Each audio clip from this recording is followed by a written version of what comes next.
Bonjour à tous. La capsule aujourd'hui, c'est pour faire la transition avec le cours de la semaine dernière. On avait parlé à la fin du cours des différentes réglementations qui encadrent le contrôle interne, puis avec les différents scandales qu'il y avait eu comme WorldCom, comme Enron, ben, on est arrivé avec des nouvelles lois qui sont émergées sur les marchés, principalement, qui s'applique au marché boursier, dont la loi SOX. La loi SOX, ce qu'elle est venue faire, elle est venue imposer aux entités cotées à la bourse de l'utilisation d'un certain cadre du contrôle interne. Le premier cadre du contrôle interne qui a été utilisé, c'est le fameux COSO 1.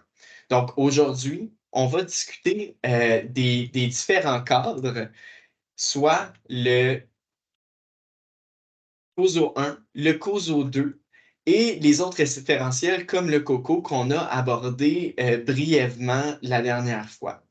Donc, c'est super important que pour que les entreprises mettent en place des contrôles internes qui fonctionnent bien, ils doivent avoir un cadre auquel avoir une référence pour pouvoir établir un bon processus et s'assurer que les contrôles en place viennent vraiment répondre à l'objectif de ces contrôles-là.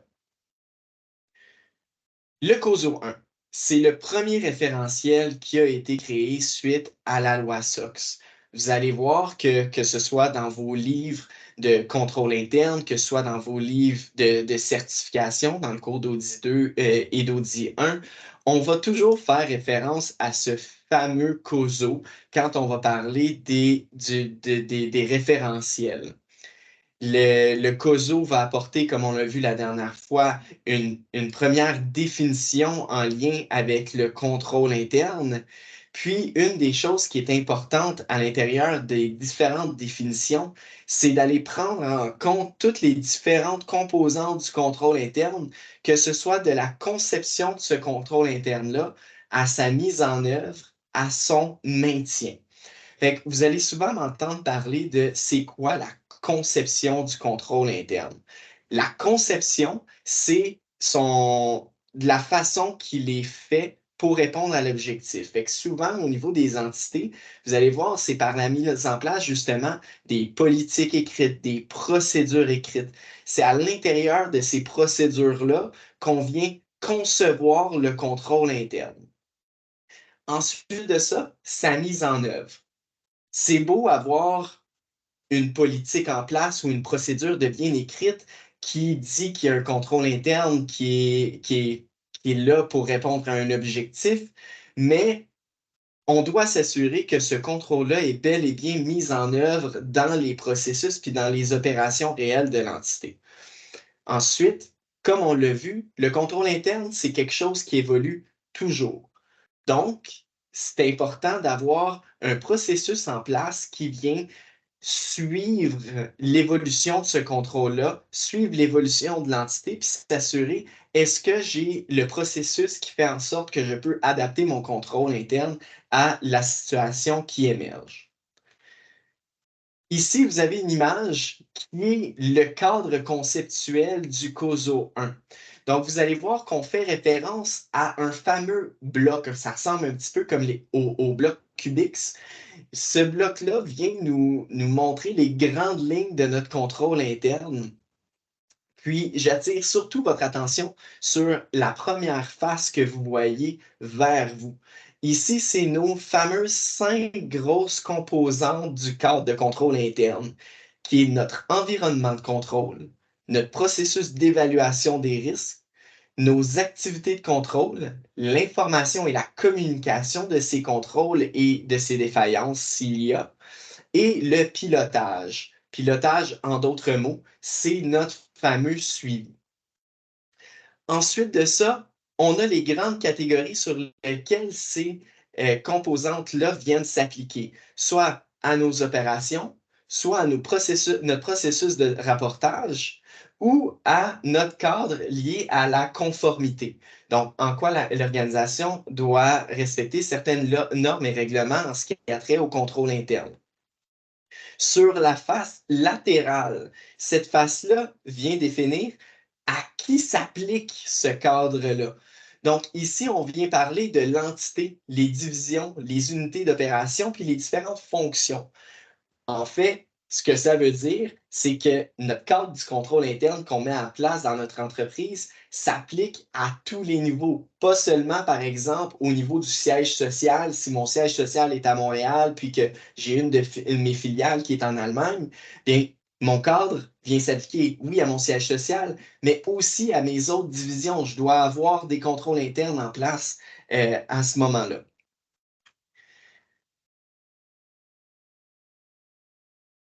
Au niveau opérationnel, dans le fond, ce qu'il faut faire la distinction, c'est quoi mes objectifs stratégiques versus mes objectifs opérationnels.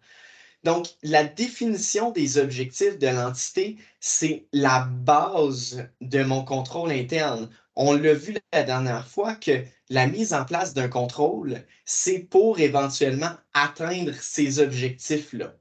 Donc, l'objectif du contrôle interne, lui, c'est de réduire les risques qui pourraient empêcher la réalisation de mes objectifs stratégiques, mais aussi de mes objectifs opérationnels. Par exemple, bon, on parle de mes objectifs budgétaires, de réussir à avoir le meilleur prix possible sur mes achats. Donc, ici, comment je fais pour avoir le meilleur prix possible sur mes achats? Bien, il va falloir que j'ai un cadre de contrôle lié à mon processus d'approvisionnement. Donc, un des exemples qu'on voit beaucoup en pratique dans un processus d'approvisionnement, c'est la nécessité d'obtenir excusez-moi l'expression en anglais, plusieurs quotes. Donc, pour évaluer ben, quel est le fournisseur qui me propose le meilleur prix pour le service que je demande. Le fait de demander trois devis, voici, j'ai retrouvé mon mot en français, donc le fait de demander trois devis ben, vient assurer, mettre un contrôle en place que je vais répondre à mon objectif opérationnel d'obtenir le meilleur prix possible pour mes achats. Ensuite, stratégie de protection d'actifs. Bien, évidemment, on veut protéger mes actifs, donc j'ai des contrôles internes qui peuvent être mis en place pour répondre à cet objectif-là.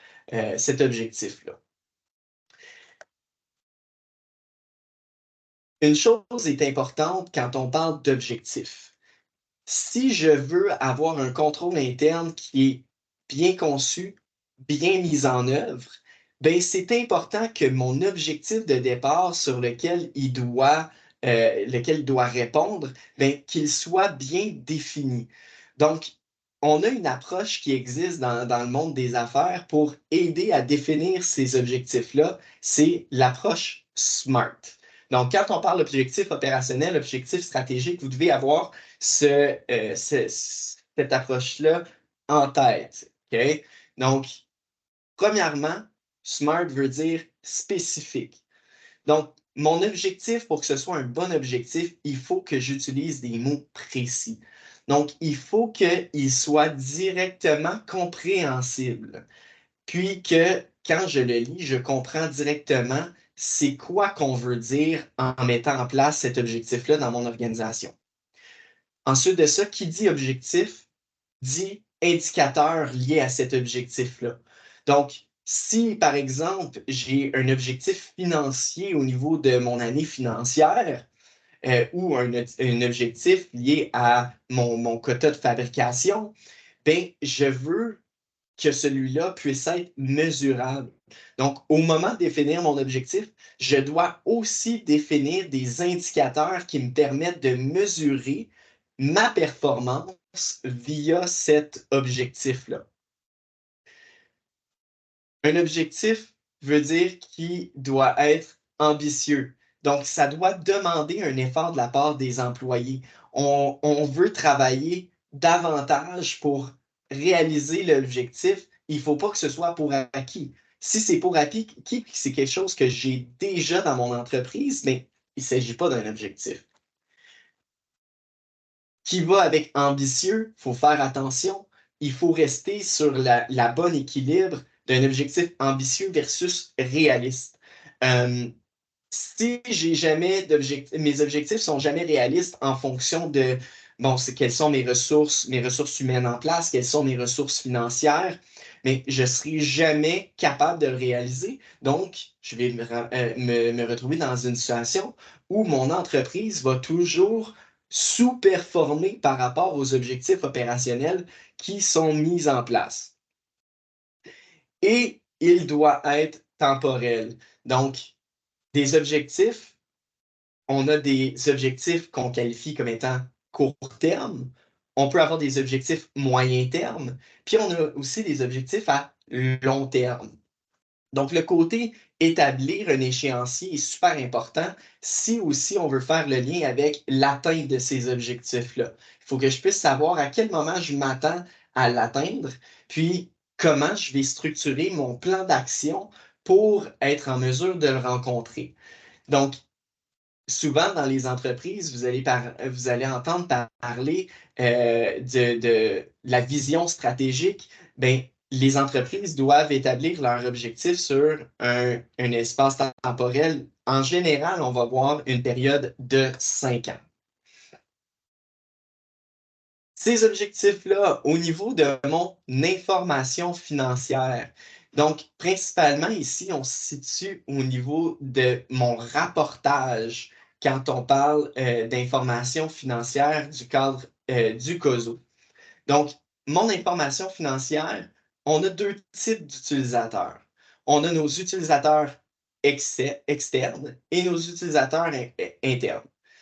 Exemple d'utilisateur externe à l'entité, ben, on va avoir les investisseurs potentiels qui peuvent être externes, les banques qui peuvent être externes. Euh, Eux ont besoin d'avoir certaines informations financières et mon cadre de COSO vient s'assurer que cette information-là, justement, elle est fiable. Donc, que mes états financiers et les autres informations financières que je donne à ces utilisateurs-là pour répondre à leur objectif principal qui va potentiellement être la prise de décision, mais je veux que ces objectifs-là soient fiables. Ensuite, mes utilisateurs internes, qui sont-ils? Ben, c'est ma direction, c'est mon conseil d'administration, c'est mes employés. Donc, ça, on va faire des rapports de gestion pour donner les informations financières. On va faire des rapports de performance. On peut avoir des états financiers internes, des budgets, etc. Donc, la fiabilité de l'information financière est en soi un objectif qui est extrêmement important de bien définir dans le cadre de mon référentiel COSO. Mon côté conformité, ben, il faut que je m'assure que ma conformité, est-ce qu'elle a une incidence sur mes états financiers, puis est-ce qu'elle a une incidence sur mes opérations? Donc, quand on parle d'incidence sur mes états financiers, à quoi on parle? Bon, mais si je suis dans une situation où je suis non conforme, je pourrais avoir des passifs supplémentaires. Mes états financiers doivent être présentés selon un référentiel. Je dois rencontrer ces objectifs liés au référentiel, puis je dois m'assurer de le respecter. Si je suis non conforme par rapport à mes opérations, quel genre de situation on pourrait avoir de conformité en lien avec mes opérations, tout ce qui est environnement, donc pollution, si j'ai des émissions de carbone que je dois respecter, j'ai des rapportages liés à ces émissions de carbone-là, bien, il faut que je m'assure, moi aussi, de respecter ces règlements-là. Sinon, il pourrait avoir une incidence sur mes opérations, il pourrait avoir un bris de service au niveau de mes opérations aussi, ce qu'on veut évidemment éviter. Donc, une fois que je comprends mes objectifs opérationnels, mes objectifs de rapportage liés à l'information, mes objectifs en lien avec ma conformité, ben, c'est là qu'on rentre dans mes différentes composantes pour m'assurer que je viens mettre les contrôles qui viennent bel et bien répondre à ces objectifs-là. C'est mon fameux environnement de contrôle. Qu'est-ce que c'est un environnement de contrôle? C'est la base de tout contrôle interne. Okay? C'est la qualité du milieu, c'est ma culture d'entreprise.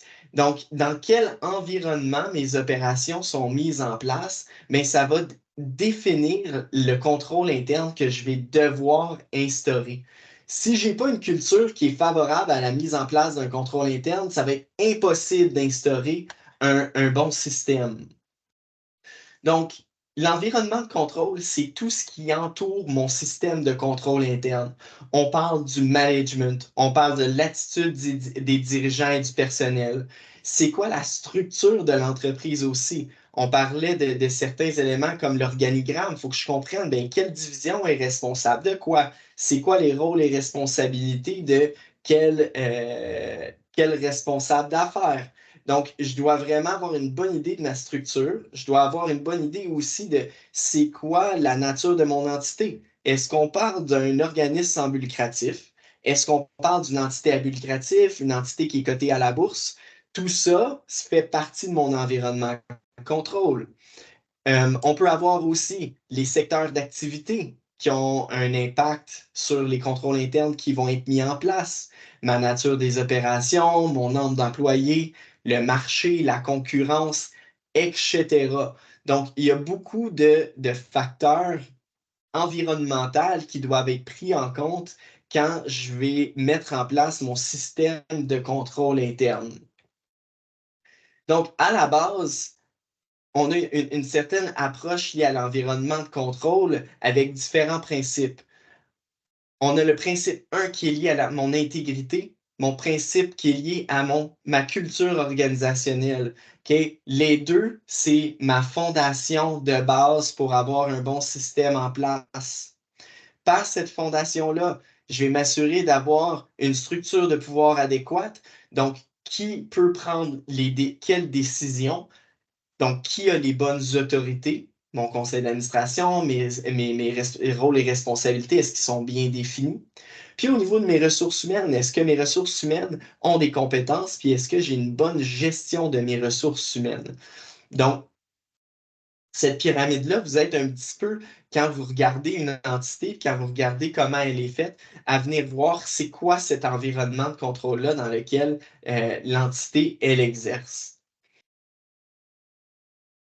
Mon environnement, on a une grosse importance qui est rattachée, comme je le disais, à la compétence du personnel qui va exercer les contrôles, qui va mettre en place le processus. Mes responsables de la gouvernance, qu'est-ce qu'on a vu la dernière fois par rapport à la gouvernance? Bien, je veux qu'ils soient indépendants par rapport à la direction. Okay? C'est un rôle fondamental de la gouvernance de mon entreprise. C'est ce que j'ai une belle variété au niveau de l'expérience de mon conseil d'administration. C'est quoi sa taille? C'est quoi leur engagement par rapport à l'information qui est donnée par rapport aux opérations? Donc, ça ici, c'est une caractéristique de l'environnement important. Philosophie et style de gestion, vous devriez tout de suite faire le lien avec la culture de l'entreprise. Donc, on n'oublie pas que les gestionnaires, puis dans le fond, la direction de l'entreprise, bien, elle a un rôle essentiel à avoir au niveau de la mise en place d'une bonne culture. Donc, c'est quoi son approche avec la gestion de risque d'entreprise, c'est quoi son attitude et ses décisions à l'égard de l'information financière, traitement de l'information, fonction comptable, etc. La structure organisationnelle, on en a discuté, délégation, pouvoir et responsabilité, qui fait quoi est un facteur important. Donc ici, vous avez une belle liste qui ressemble beaucoup à la pyramide que je viens de vous montrer. C'est le genre de choses justement qu'en examen, je peux venir vous demander. Donc, si je vous mets dans un cas, puis je vous demande d'évaluer l'environnement de contrôle, mais il faut identifier est-ce qu'il y a des facteurs liés à l'environnement, liés à la gouvernance qui posent un risque en ce qui a trait à la mise en place d'un bon système de contrôle interne. L'éthique, c'est une dimension extrêmement personnelle. OK? On va en discuter un peu plus dans vos cours de certification, mais il faut savoir qu'est-ce que c'est l'éthique. L'éthique, dans le fond, c'est un comportement qui est jugé étant adéquat dans un certain contexte. Par contre, la difficulté avec l'éthique, c'est que chaque personne peut avoir son interprétation de qu'est-ce qu'un comportement éthique versus qu'est-ce qui ne l'est pas. Donc, c'est pour ça que dans les entreprises, une des choses fondamentales pour s'assurer qu'on a une bonne intégrité et puis une bonne éthique, c'est d'avoir un code de conduite en place, un bon code de déontologie, puis avoir la présence d'une autorité de déontologie dans l'entreprise. Qu'est-ce que je veux dire par autorité de déontologie? Il doit avoir une personne au niveau de ma gestion qui est responsable de ces codes de conduite-là et de codes de déontologie, puis qui met en place des canaux de communication adéquats pour dénoncer des comportements non éthiques. Pourquoi agir contre l'éthique? Bien, souvent, c'est par intérêt personnel. OK? Il faut que ce soit un acte qui me rapporte moi en tant qu'individu. On parle de l'exemple d'un portefeuille trouvé. On va redonner tout l'argent et le portefeuille, ben, il y en a certains qui vont prendre l'argent, vont laisser le portefeuille, etc. Donc, qu'est-ce qui est éthique par rapport à ça? Mais si la personne a besoin d'avoir, de prendre l'argent pour l'utiliser pour quelque chose, il va le faire par comportement égoïste et non en passant aux répercussions que ça peut avoir sur l'autre. Un autre exemple, à la caisse, quand vous allez au supermarché, que vous voyez que le commis fait une erreur en scannant ou en vous donnant du change ou en scannant des articles, est-ce que vous le dites ou vous le dites pas? Est-ce que c'est éthique de ne pas le dire ou c'est plus éthique de le dire? Donc, évidemment, ben, si si ça a des répercussions négatives sur l'autre, c'est un choix que je fais principalement pour moi, ben, c'est un comportement non éthique. OK? Comment on résout un dilemme éthique, que ce soit dans le cadre d'une entreprise ou pas d'une entreprise? La première chose importante, c'est d'obtenir les faits pertinents. Donc, on ne veut pas avoir une hypothèse, on veut des faits. Il faut préciser quel est le problème éthique à partir des faits, déterminer qui sont les personnes touchées par la résolution du dilemme éthique, c'est quoi l'impact sur ces personnes-là. Dans un cadre d'entreprise, on devrait avoir un médiateur, une personne qui est indépendante à la situation pour aider à résoudre le dilemme éthique. Je dois lister mes choix possibles, lister les conséquences probables et décider de l'action qui est à prendre. Au Canada, il y a des règles de déontologie qui établissent les principes fondamentaux de l'éthique professionnelle. Okay? Puis même au niveau des différentes ordres professionnels, comme l'ordre des CPA, on va avoir un code de déontologie qui s'applique à nous. Okay? La majorité des codes de déontologie, ils doivent parler de 5 aspects, principalement l'intégrité, l'objectivité, la compétence et la diligence professionnelle, la confidentialité et le comportement professionnel. Un des rôles importants du CA dans le fonctionnement de l'entité, c'est d'avoir un bon équilibre entre la production et les fonctions de support RH, gestion des finances, gestion, finances, etc. Donc, ça ici, c'est qu'on veut que il y ait l'équilibre entre les décisions qui soient prises dans mes différentes divisions. Si j'ai une discorde, c'est là qu'on peut avoir des problèmes qui se soulèvent. Des problèmes qui sont souvent rencontrés en entité, c'est quand on a un code d'éthique où il y a les textes, c'est un peu vide, c'est général. Donc, c'est très difficile d'y adhérer, nous, en tant qu'individus. Donc, faut que ce soit très important que le code d'éthique soit écrit d'une façon où le lecteur, l'utilisateur se sente concerné. Ensuite, un autre gros problème qu'on voit dans les entités, c'est une fameuse direction qui ne donne pas le bon exemple. Okay? On a tous entendu la fameuse phrase « Faites ce que je dis, pas ce que je fais ». Okay? On l'entend même dans un contexte d'entreprise. Donc, très important de faire attention à ça. Climat, culture de travail, malheureusement, on ne peut pas instaurer la culture du jour au lendemain. Okay? Ce n'est pas comme un logiciel, ça prend du temps. Donc, il y a certaines choses qu'il faut faire attention quand on instaure des changements pour ne pas briser l'équilibre de la culture dans l'entreprise. OK? Des erreurs à éviter, c'est d'instaurer des politiques salariales qui sont non comprises ou des politiques salariales qui sont mal appliquées. Donner des promotions qui sont non méritées, mais arrangées. OK? Des politiques de formation qui ne sont pas claires, avoir une mauvaise supervision. OK? Si je ne me sens pas supervisé, ben, ça nuit un peu à mon climat de travail. Et avoir une rotation du personnel élevée, c'est des choses à éviter. Malheureusement, c'est des choses qu'on voit beaucoup dans les entités. Il y a énormément de rotation de personnel, donc il faut faire attention le plus possible. On a parlé que la rotation du personnel était un risque en soi pour l'entité. Donc, mesures contre le risque ou contrôle en place, avoir un plan de renouvellement des RH, un plan de rétention du personnel, etc. Deuxième principe fondamental de mon COSO, mon évaluation des risques. OK? Pour installer un bon système de contrôle interne, il faut d'abord comprendre quels sont les risques liés à mon entité, liés à mes objectifs. OK? Donc, je dois spécifier mes objectifs comme on l'a vu. On doit identifier et analyser les risques, évaluer quel est le risque de fraude. Il faut identifier et évaluer le potentiel changement. OK?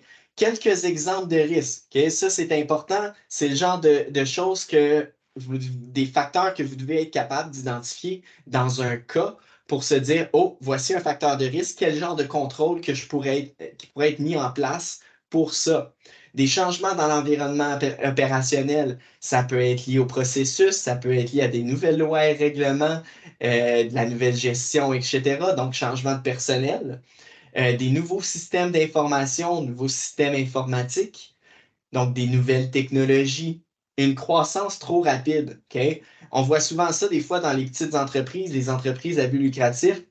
C'est quoi notre objectif? On veut croître, on veut augmenter nos activités, augmenter les revenus de l'entreprise. Si ma croissance est trop vite et mal planifiée, on va manquer certaines étapes. Okay? Donc, c'est important de prévoir une croissance et prévoir les nouveaux processus qui doivent être mis en place pour gérer cette croissance-là. Des restructurations d'entreprises, de l'expansion à l'étranger et mes fameuses nouvelles règles comptables. Donc ici, on parle vraiment, là, ça va être directement lié à mon information financière.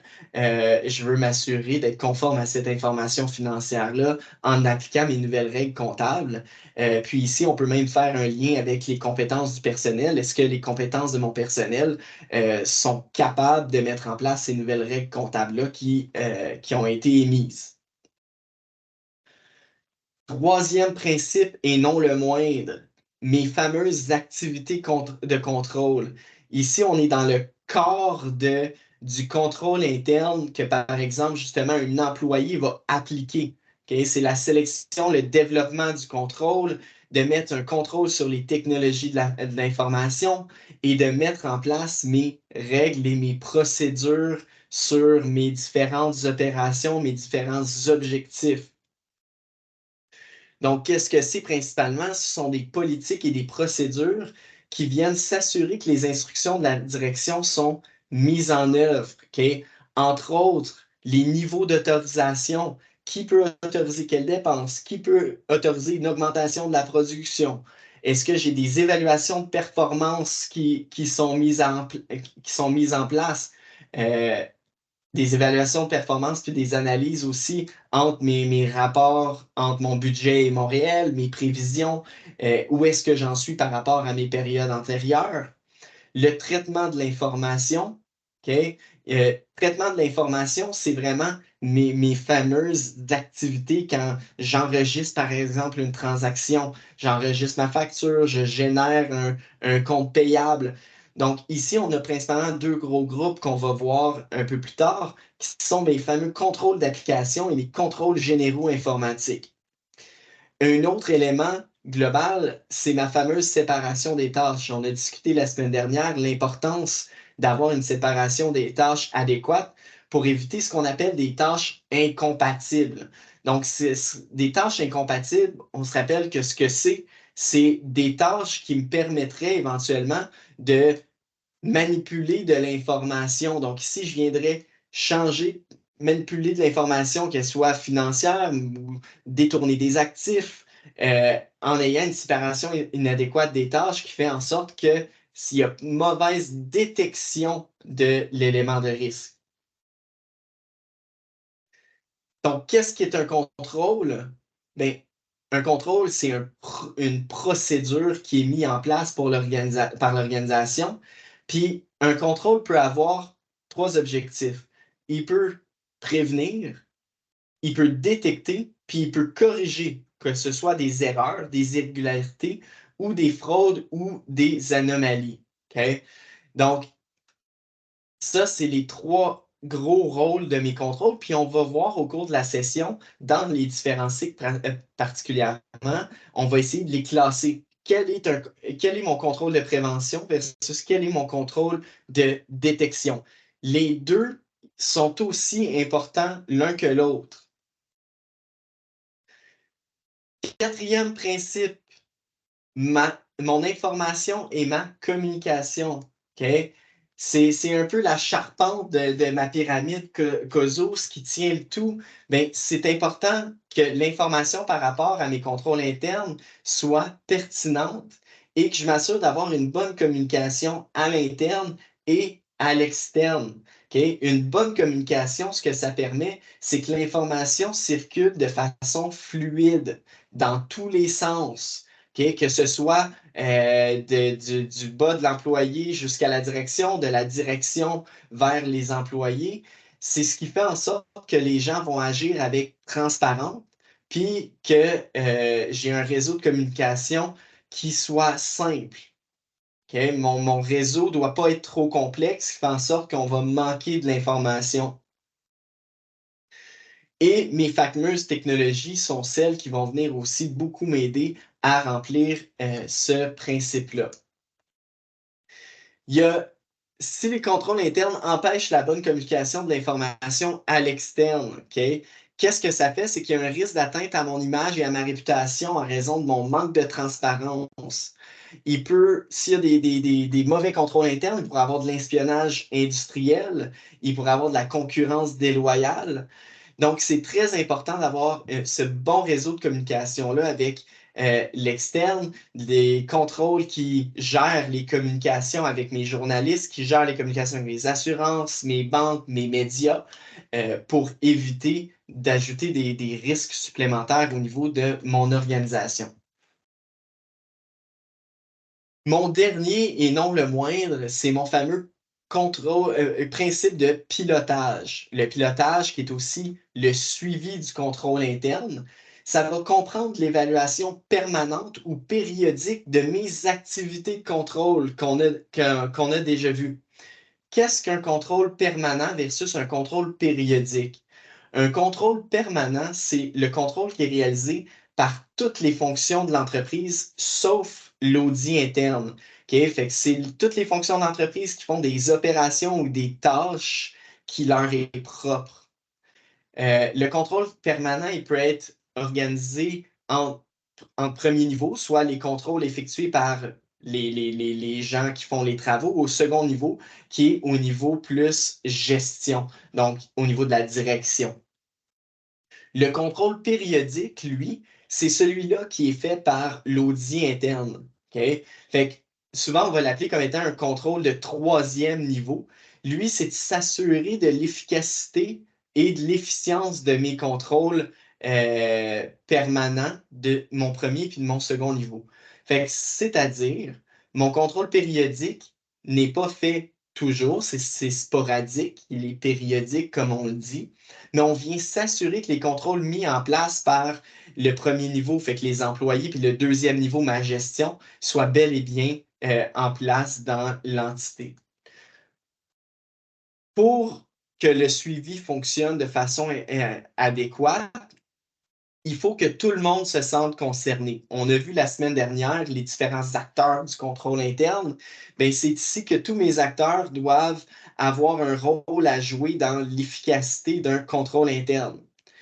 Si au niveau du suivi, on découvre des faiblesses de contrôle interne, il faut les analyser et effectuer les changements adéquats pour éviter que ces faiblesses-là continuent. Donc, une autre chose par rapport aux faiblesses, c'est aussi la communication. Donc, je veux m'assurer d'avoir un bon canal de communication à l'interne pour communiquer ces faiblesses-là et pouvoir mettre en place des mesures qui viennent rectifier le problème. Donc, comme on le disait, ça vise à effectuer l'efficacité du fonctionnement du contrôle interne au fil du temps. Donc, c'est la direction qui fait les suivis des contrôles par des activités continues, des évaluations ponctuelles, puis ou une combinaison des deux. Donc, il peut y avoir des évaluations au niveau des contrôles qui se fait dans les activités quotidiennes, mais ils peuvent avoir des plus grosses évaluations qui sont faites de façon sporadique. Il va falloir décider selon l'importance du contrôle interne. Est-ce que je dois faire un suivi continu versus un suivi ponctuel? Donc, un des exemples par rapport au suivi, c'est l'utilisation de mes fameuses plaintes de clients et les commentaires des autorités de réglementation. Ça peut relever des problèmes au niveau de mes contrôles internes. Bien, ça ressort les points que je dois améliorer, donc les modifications que je dois mettre sur mes différents contrôles. À quoi ça sert le contrôle interne? On peut voir différents points de vue. On a le point de vue de l'entité, donc ça supporte la reddition de compte. Qu'est-ce que c'est la reddition de compte? C'est mon obligation de transparence et de donner de l'information liée à mon information financière. OK? Donc, comme on disait, admettons les sociétés cotées à la bourse ou une SBL qui a des dons de charité, bien, ils ont une obligation de reddition de compte envers leurs utilisateurs. Ça peut être aussi utile en termes de protection de mes actifs, l'efficacité et l'efficience de mes activités. C'est un soutien à l'atteinte de mes fameux objectifs, comme on l'a vu au départ. Puis, on peut aussi adopter une approche systématique. Donc, pour formaliser une bonne pratique, encadrer la réflexion puis la mise en place de mes contrôles internes, puis coordonner les efforts. Ça, c'est vraiment du point de vue de l'entité.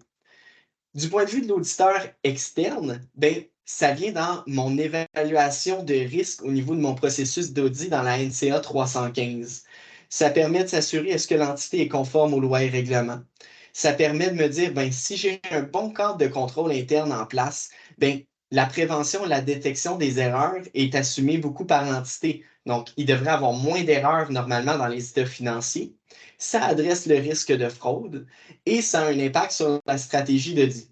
On va voir ça, tout ça dans le cours de Audit 1, donc dans le cours de principe d'audit.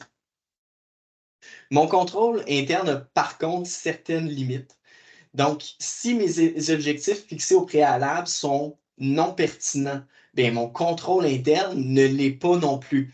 Donc, comme on le disait au départ, si mon objectif est mal conçu, donc si on n'a pas utilisé l'approche SMART, bien, mon contrôle interne va vraisemblablement être inefficace. Les décisions peuvent être prises en se fondant sur un jugement erroné ou biaisé. Okay? Il y a un aspect décisionnel lié à la gestion.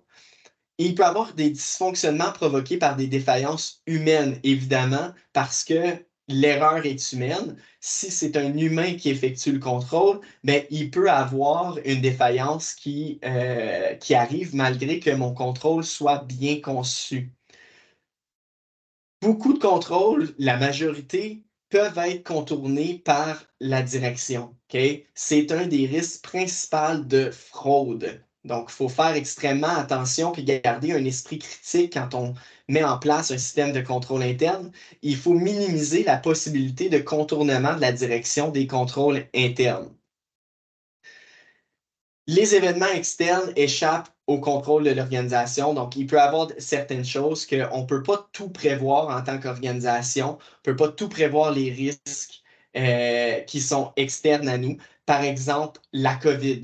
Okay? La COVID, c'est un facteur externe qui est arrivé dans la plupart des entités. Les entités ont dû se revirer en l'espace de quelques jours, envoyer leurs employés travailler de la maison, mais ils n'avaient pas encore de processus de contrôle interne qui était mis en place pour répondre aux différents risques que la nouvelle situation imposée par le facteur externe amenait. On pourra revenir davantage quand on sera en classe sur l'aspect important que la COVID a eu dans les revirements de situation que les organisations ont dû avoir pour s'adapter aux différents facteurs de risque émergents. Donc, la gestion de risque versus le contrôle interne, on va en discuter quand on va parler du COSO 2 dans une prochaine capsule. La gestion de risque vient avant le contrôle interne. Donc, c'est mon contrôle interne qui va venir me permettre de répondre à mes risques. Donc, il faut pouvoir avoir un système en place d'identification des risques, d'évaluation des risques, puis de définir c'est quoi mes politiques face aux risques, suggérer des mesures correctives, donc suggérer aussi la mise en place de contrôles internes par rapport à ces risques-là. Contrôle de gestion versus contrôle interne, attention, un contrôle de gestion, c'est l'observation des réalisations par rapport aux objectifs. C'est des analyses de performance, puis c'est d'établir des stratégies en élaborant des prévisions. OK? Donc, c'est mes contrôles budgétaires, etc. Tandis que mon contrôle interne, on n'oublie pas, le contrôle interne va venir être axé sur les risques d'entreprise, sur la réponse aux objectifs. Est-ce qu'il y a une situation qui pourrait faire en sorte que je ne rencontre pas mes différents objectifs? Démarche de qualité versus contrôle interne. La démarche de qualité, ben, c'est le perfectionnement constant de mes contrôles internes en place pour pallier aux risques résiduels ou nouveaux. Euh, mais ce n'est pas nécessairement la mise en place d'un contrôle. Donc, c'est ce qui termine cette première partie de capsule-là. On continuera dans une autre capsule de voir les différents types de contrôle interne. Donc, justement, d'aller voir sur mes fameuses activités de contrôle, quels sont les contrôles qui sont en place au niveau de mes opérations.